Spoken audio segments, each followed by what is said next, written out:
Scap push-ups with a plus. Where do you land on these? I like them, but they're a little bit more like the EMG idea again. You're firing a serratus, but I don't know if it doesn't always do a great job of coordinating the serratus activity with, I don't know, more function, if that makes any sense.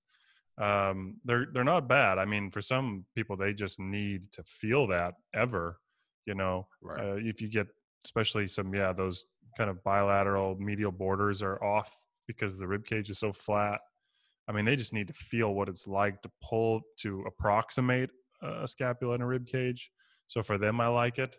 But I tend to try to focus less on direct serratus activity and think of maybe positioning, like you said, that rib cage underneath the shoulder blade, and then doing more activity from that position, Yeah. not direct, not just a push up. What does that look like? What do you mean? And it could be anything. It could be shoulder flexion. It could be rotation. It could be where the arm is stable and you rotate your body over it, but from a serratus contracted position. So maybe the serratus is holding the shoulder blade against the rib cage, and now you're doing something with your arm, as opposed to the sole purpose is just to approximate, and then you don't get any further activity from there. It's tough. It is tough. I like, Zach Couples, like Drunken Turtle, where the knees are elevated and the elbows are down.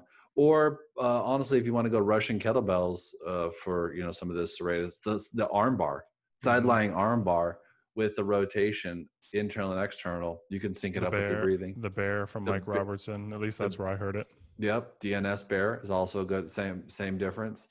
Where you it's a yoga position where you're on all fours and your hands are down, and then you kind of straighten your knees and lift your butt up. So you're indirectly putting that rib cage and shoulder blade into a position via the legs. They're the ones that are primarily moving, the shoulders secondarily moving. You can do those dynamically too. You can like a walking bear, which would be kind of what I mean, where you shift into one, over onto one serratus, and you keep that approximation while you move dynamically over it, as opposed to just doing a static position.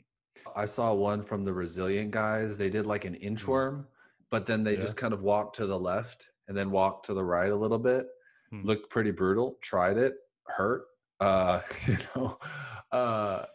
little stuff like that, I think is really good. And that's being able to shut those muscles off and on, because some of these things, this goes back to your EMG stuff or my EMG stuff to combat your question. Okay, you can turn a muscle on, fine.